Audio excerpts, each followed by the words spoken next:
National Broadcasting Company presents Eyes Aloft.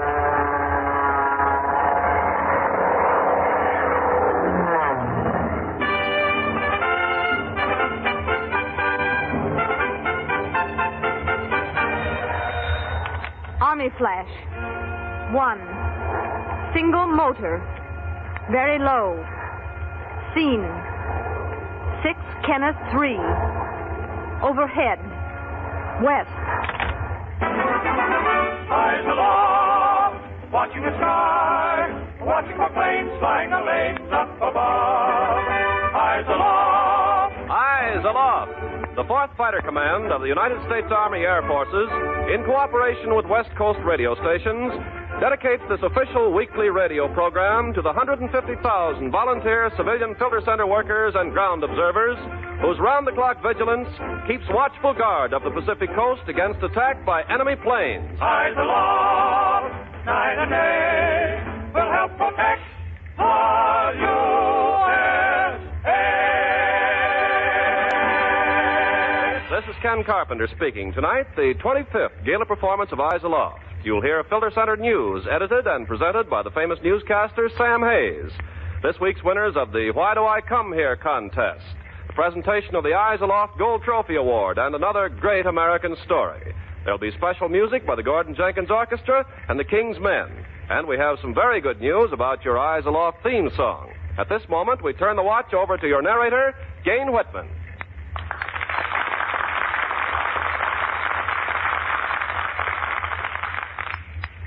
How do you do, ladies and gentlemen? This is news that will interest Aircraft Warning Service volunteers. Word has just been received from the West Coast office of Shapiro Bernstein and Company, New York music publishers, that Eyes Aloft, the official theme song of the 4th Fighter Command, has reached the counters of most of the music shops and 10-cent stores this week. In a few minutes, Ken Carpenter will give you full particulars about how to get a published copy of our theme music, Eyes Aloft. Now we present the 100-word entry that won this week's popular Why Do I Come Here contest. A weekly prize, a Treasury Department War Savings Stamp Book with $5 worth of war stamps goes to the winner. Also, his or her observation post or filter center receives a handsome desk clock as a prize. Gordon Jenkins composes an original musical score to background the dramatization of each winning entry. This week's winning entry is unusual as it was written by a 14-year-old girl observer. Why do I come here?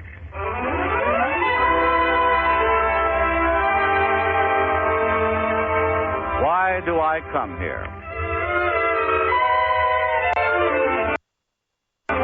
This week's winner, Miss Betty Lou Ramsey, box number 686, Barstow, California. And this is 14-year-old Betty Lou Ramsey's winning entry. Why do I come here? Why do I come here to a lonely desert hilltop to share my vigilance with God alone? Why do I keep company with the sentinels of the past? I'll tell you why. Because I'm an American. I'm free to live, to worship, and to talk as I please. I'm not forced to serve my country at this post because I am free. Yes, I'm an American. I come up here because of those 3 words. I'm an American. I come up here to serve the country that gives me everything. While I give a few hours of my time, so many men and women of this nation are giving their lives. I merely serve because I'm an American. That's why I come here.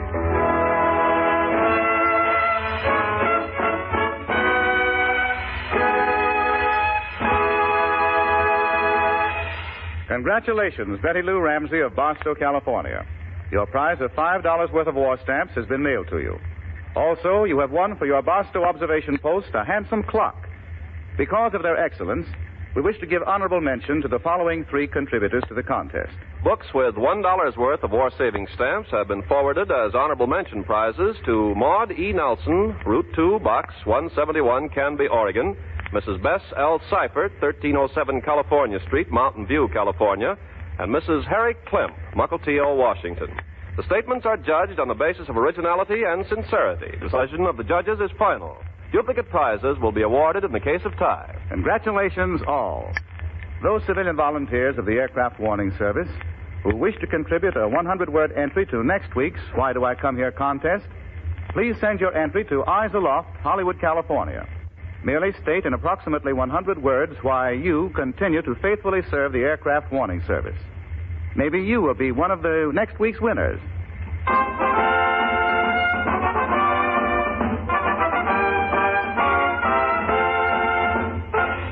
Filter Center News, compiled, edited, and presented each week for the 4th Fighter Command by the noted newscaster Sam Hayes.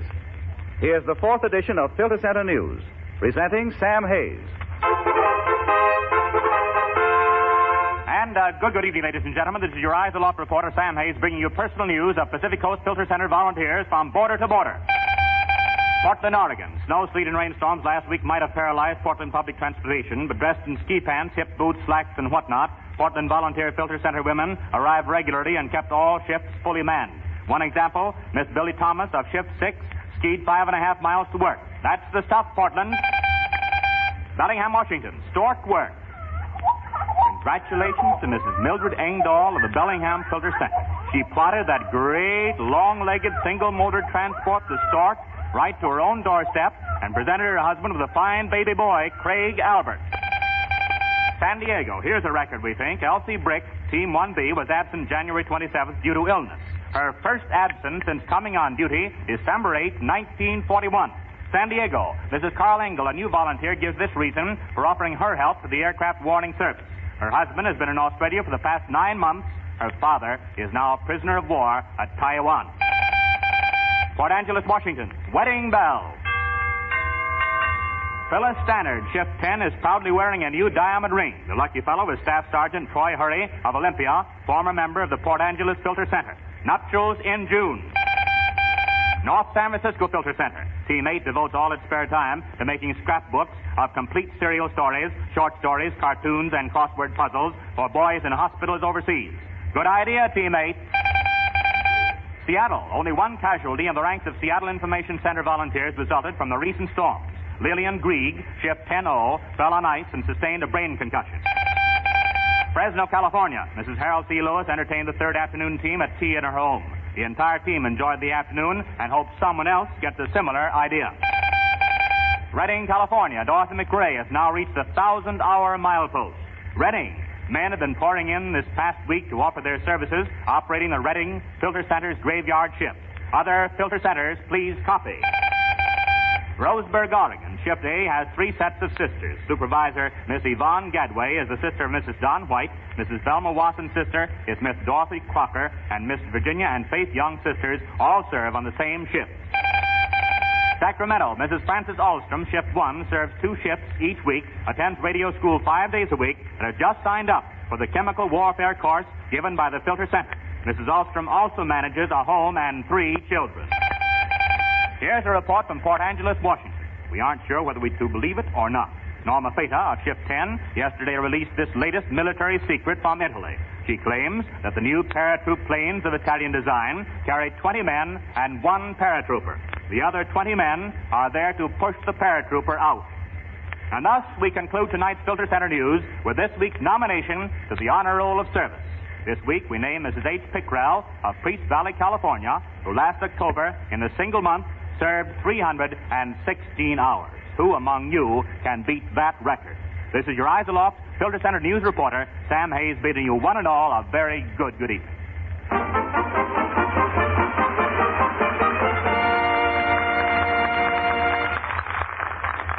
Here's an announcement for women only. If you can qualify, you too may be given the opportunity of sharing the vital work of operating the Army Air Force's filter centers, which are located in many key cities of the Pacific Coast. True, not everyone can be accepted for this secret work. If you want to volunteer as a filter center worker, call your local civilian defense headquarters. They will put you in direct contact with the proper military authorities who supervise the work. All those women who serve say it's the most fascinating work they've ever done. Telephone your local civilian defense headquarters if you would like to learn whether you can qualify. And now, good news for those who have wanted to own a copy of our theme song, Eyes Aloft. Here's Ken Carpenter to tell you all about it. Ken? Well, several months ago, we asked you if you'd like to buy a published copy of our theme, Eyes Aloft, which Gordon Jenkins wrote. At the time, we expected it available for purchase long before this. However, paper shortage made it necessary for the New York song publishing firm of Shapiro Bernstein to delay. But now the song is printed. Its attractive cover is the dark blue of the night skies. Searchlights pierce the darkness and illuminate the printed words at the top, Eyes Aloft. There's also an interesting photograph of Gordon Jenkins on the cover. You'll readily recognize the song when you stop into your local music song shop or 10-cent store to buy a copy. Buy a copy? Oh, yes, indeed. It'll sell at approximately 35 cents. And do you remember where we told you the profits from this song are to go? Well, Gordon Jenkins has turned over all of his title rights and profits, all of them, to the Aircraft Warning Service. However, Gordon specified that the money, his profits from the sale of Eyes Aloft, is to be used to build a comfortable, modern, well-equipped observation post for some community whose observers need such a post building. Obviously, the more copies of Eyes Aloft purchased, the sooner a tower will be constructed for some worthy observation post. Ken, may I interrupt? Oh, yes, Gain. You say a tower, Ken. Well, I did say that, yes. Well, if the song goes over, as we now have indications, I wouldn't be surprised if there'd be money enough to build several towers. We certainly hope so. Say, Gain, did you see the copy of the blueprints of the tower we're going to build? No, I didn't. Who drew them up? Well, we got them from the Clackamas County, Oregon Civilian Defense Office. It's a tower that they've built up there in Clackamas County. Very nice, warm, comfortable, offers a fine view from the lookout room itself. Windows on all sides, I suppose? Mm-hmm. Large windows that'll open up in the summer when the heat comes and keep the rain, snow, and wind out at this time of the year. How high is the tower that you have the plans for? 27 feet. 18 feet from the ground level up to the catwalk that runs completely around the observation room. The whole thing's built out of pretty sturdy lumber, I'll bet. Oh, yes. The main legs of the tower are of 8x8 timbers. The legs are sunk into huge blocks of concrete at the four corners to guarantee absolute anchorage. Oh, it's the kind of tower that any community would like to have for its observation post building. Particularly some community that's put up with an old tent or a broken-down shed or such. Oh, yes. Too many people are putting up with fall, winter, and spring discomforts of cold and exposure. But if everybody gets behind the Eyes Aloft song and buys a copy for 35 cents, a number of worthy communities will find themselves the proud possessors of an Eyes Aloft tower post. Well, I think we ought to hear the song right now, Ken. Well, it's coming right up, Gain. Gordon and his orchestra and the notable Kingsmen have a very special version all cooked up for right now. Gordon, Kingsmen, orchestra, you ready? Ready. Okay, then play it and sing it, guys. Eyes Aloft.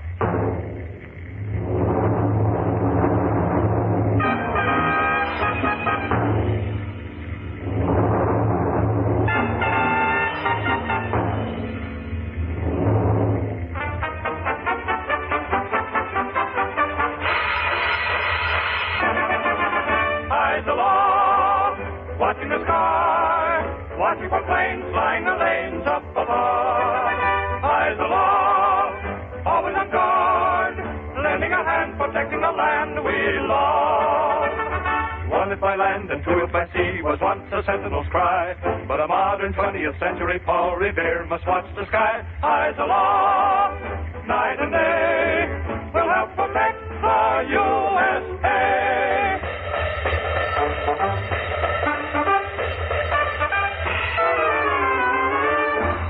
This is the way Eyes Aloft can be played for a dance.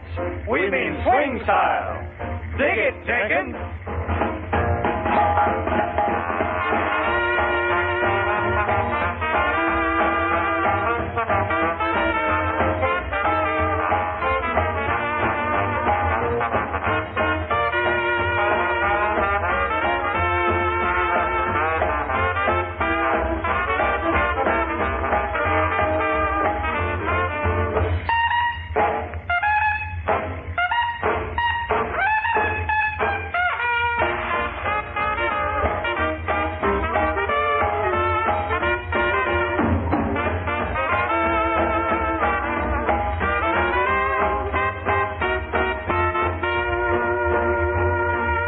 This is the way Eyes Aloft could be played if you like to waltz. And who doesn't like to waltz? We like to ask if we have enough breath, and we have a waltz.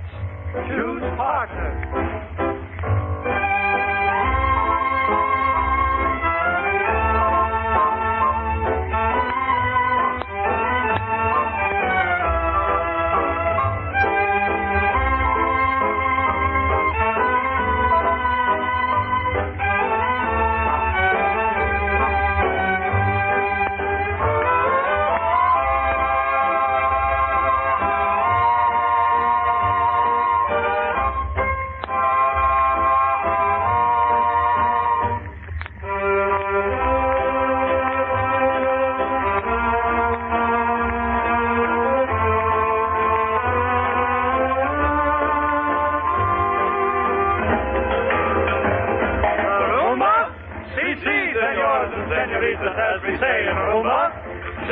I'll pick our clavis and our gourds. We shall.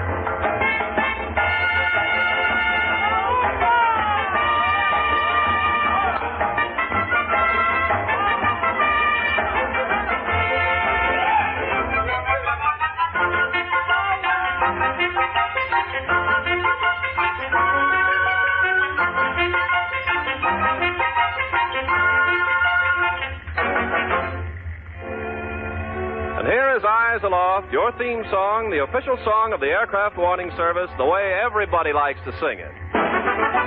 Eyes aloft, watching the sky, watching the planes flying the lanes up above. Eyes aloft, always on guard, lending a hand, protecting the land we love. One is by land and two is by sea was once a sentinel's cry. But a modern 20th century Paul Revere must watch the sky. Eyes aloft, night and day, will help protect the USA.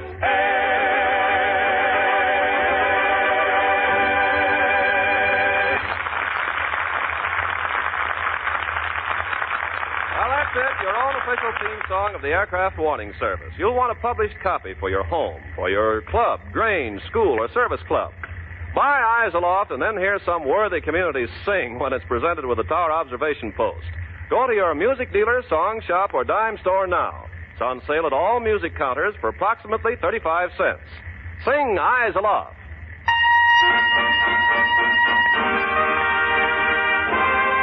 Now, tonight's new and true Great American Story.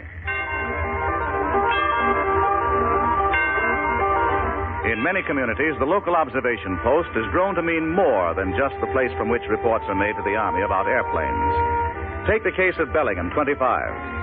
This post is located in the center of a group of 5 Washington communities: Lawrence, Deeming, Van Zant, Goshen, and Hopewell. At first, the post was housed in one of the cabins of a tourist court near George Lusk's General Store at a crossroad about a mile and a half from the town of Lawrence. But today it proudly operates from a new tower recently completed and occupied. And how did this observation post become so important to the community? Well, listen to what happened on the very cold and foggy night of January 11th. Mrs. Mary Wakefield and Mrs. Ruby Clark had just come on their regular midnight to 3 a.m. shift. I'll open the window, Mary. Yes, do. I'll put some more wood in the heater. I wore a heavy sweater under my coat tonight. It's below freezing right now, you know. There. The window's open. Whew. Cold, all right. I guess a lot of observers would think we're plain batty if they saw the way we operate our watch. You mean open the window and then heap wood in the stove? Well, I don't care, Ruby. We come here to watch for airplanes. Watch for airplanes on a pea soup night like this? That's it. We have to listen for them. Remember what that Army officer said when he came and held the meeting? Well, what do you mean? About the Japs, if they ever come over. Oh, sure. He said they'd probably fly over at 30,000 feet or higher. Well, you certainly have to be listening sharply to hear a plane at that altitude. Oh, maybe we're talking too much now, tonight. We are. I'll hush up. We're only here 3 hours once a week. I guess we can keep quiet and listen that long. Yes, some observers make a regular clubhouse out of this place, and I personally think that... Wait. Is there a plane? I'll step outside on the catwalk. Just leave the door open, Mary. Well, we got fooled. A car. Yes, auto going up the highway. Just crossed the bridge. Oh, it's terribly foggy, Ruby. I'm going to stay out here and walk around the catwalk. Well, you stay for 10 minutes, and then we'll trade off. Well, I'll come out, and you can come in and sit at the window in the stove. We just mustn't miss any plane. Oh, I know. It's all so very important, isn't it? I wish more people felt as we do, Mary.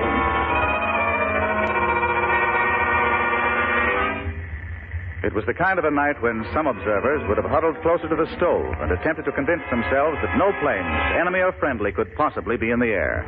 But not Mrs. Wakefield, Mrs. Clark. About 2:15 that bleak morning, the two ladies heard an odd sound. What on earth is it? It's coming from the tourist camp down there, I think. What? See, Ruby? Isn't that a sort of a glow showing up through the fog? Oh, it is. I see it now. It's a fire. Why, it is. Oh. The cabin camp has caught on fire. Oh, that camp's filled with people, you know. Come on, down the stairs. Those people are probably all asleep. Oh, well, maybe I'd better go back up and telephone to Everson to send their firefighting equipment. Everson's 7 miles away. They'd get here too late. Look, Heavens, I put the entire front porch of that cabin ablaze. I'll go wake Herb Pierce. He has one of those foam-eyed fire extinguishers. Yes, well, go on, Mary. Go on, hurry. I'll go over and rouse George Lusk. We'll still be able to hear any planes that pass over. Oh, but after all, that whole camp's asleep. We've got to get the people out of this one cabin or they'll get burned to death. You get George Lusk. I'll get Herb Pierce.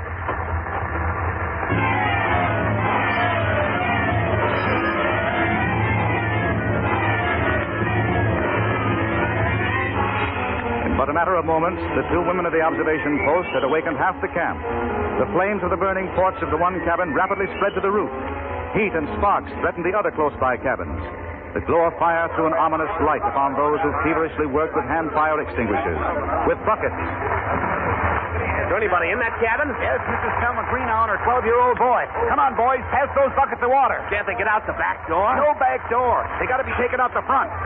What are you going to do with that fire extinguisher now, Herb? Gonna get up closer. Smother the fire around the door. Well, somebody get a rake or something. Pull that burning piece of lumber that just fell off the porch. I'll get it. Hey, turn that extinguisher over this way a while, Herb. I'm busy putting out the fire around the door.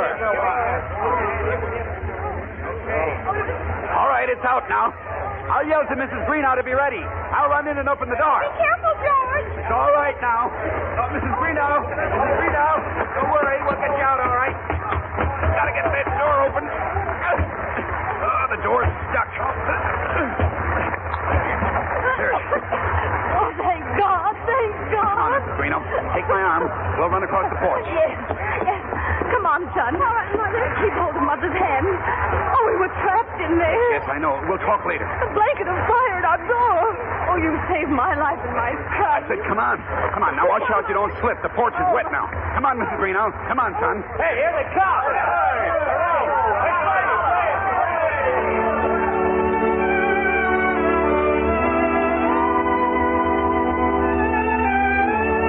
The occupants of the burning cabin, a mother and her young son, were saved. The fire was controlled, finally put out before the other cabins caught. Dire disaster might have been the result had not Mrs. Mary Wakefield and Mrs. Ruby Clark, two airplane watchers, been alert. The fire happened on the night of January 11th. On the evening of January 14th, nearly 125 people of the communities attended a meeting in the Lawrence Grade School. A meeting to dedicate the new observation post tower, which had just been occupied. Lieutenant E.M. Ford, ground observer officer of the Bellingham Filter area, commended the community. This is, has always been, one of the best posts in this area. Bellingham 25 has always had a splendid record of efficiency in making plane reports. Tonight, as we dedicate the handsome new tower you've built, you must think of it as an emblem of the fine cooperation and teamwork you of this district have shown. The Army congratulates you.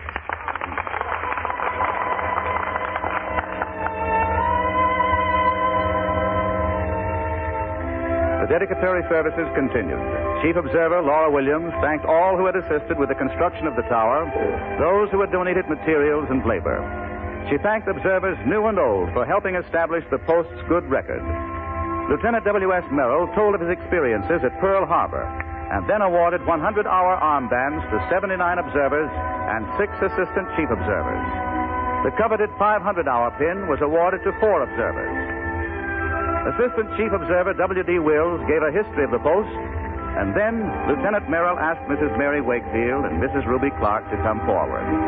As the two bewildered ladies stood there before the audience, Lieutenant Merrill said, On Tuesday morning of this week, the Army received from your chief observer a written report of an incident which occurred at your post on Monday morning, January 11th, about 2:15 a.m. You, Mrs. Wakefield, and you, Mrs. Clark, observers on duty at that time, discovered a fire on the porch of a nearby cabin. The two occupants were sleeping soundly despite the noise of crackling fire and falling wood. Had the fire gone much longer undetected, it would have trapped them and would have quickly spread to the adjoining cabins, one of which was occupied by an elderly invalid. Friends, these two observers were on the alert. They awakened neighbors who extinguished the fire before it had reached any serious proportions. Mrs. Clark, Mrs. Wakefield, For Lieutenant Ford, myself, and other officers of the Aircraft Warning Service of the Bellingham filter area, I wish to commend you for your exceptional devotion to duty. Well, I haven't the slightest idea what... Just a minute, please. There's something else. Here. These. One for each of you. What in heaven's name? Your community wishes to prove to you its appreciation. From the well-financed post funds, they purchased a $25 war bond for each of you. And with them go the thanks of the people with whom you live. I don't know what to say. Just a minute. Lieutenant Merrill. Oh, yes, Mrs. Williams. Has the chief observer something to say about all this? Well, I've been talking plenty tonight. But I think Bobby Lusk here would like to say something. Step up there, Bob. On behalf of my father and the other folks on this corner, we would like to duplicate the award given by the Post. If you hadn't seen that fire and did what you did, Dad and other folks say there probably wouldn't be a corner store or cabins or anything left standing today. Here, another war bond for each of you. And thanks. Oh, well, I'm so overwhelmed. I just can't say anything but thanks. Yes, thanks to everyone. Oh, believe me, it's good to be appreciated by your home folks. Thanks, everyone.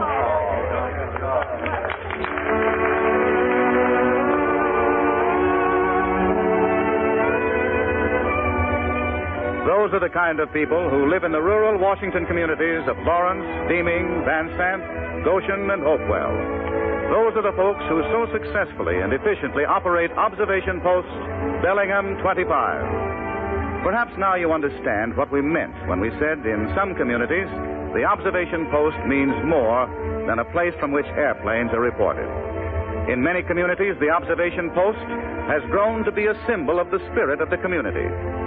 We salute the people of Bellingham 25.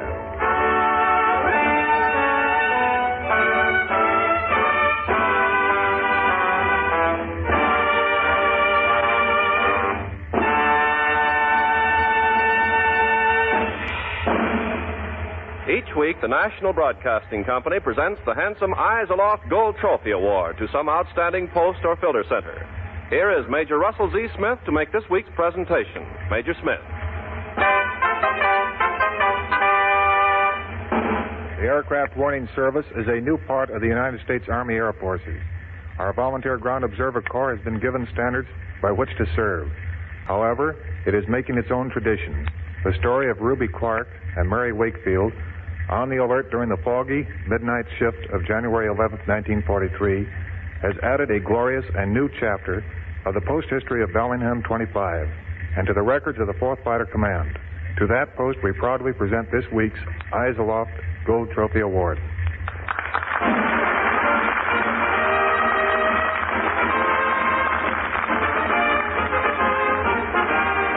This is Gain Whitman saying goodnight to the 150,000 valiant Aircraft Warning Service volunteer civilians who keep constant vigil of our home front so that America will be ever safe from enemy attack by air.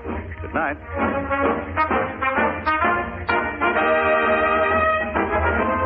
Don't forget to send in your 100-word entry to the Why Do I Come Here contest. Send your entries to Eyes Aloft, Hollywood, California. And don't forget to check your music shops or dime stores for our theme song. If your dealer doesn't have it yet, ask him to order it. Eyes Aloft is written and produced by Robert L. Redd. The music is composed and conducted by Gordon Jenkins. This is Ken Carpenter charging you to always remember, Eyes Aloft. Eyes aloft, watching the sky, watching for planes flying the lanes up above. Eyes aloft. This program comes to you from Hollywood. This is the National Broadcasting Company.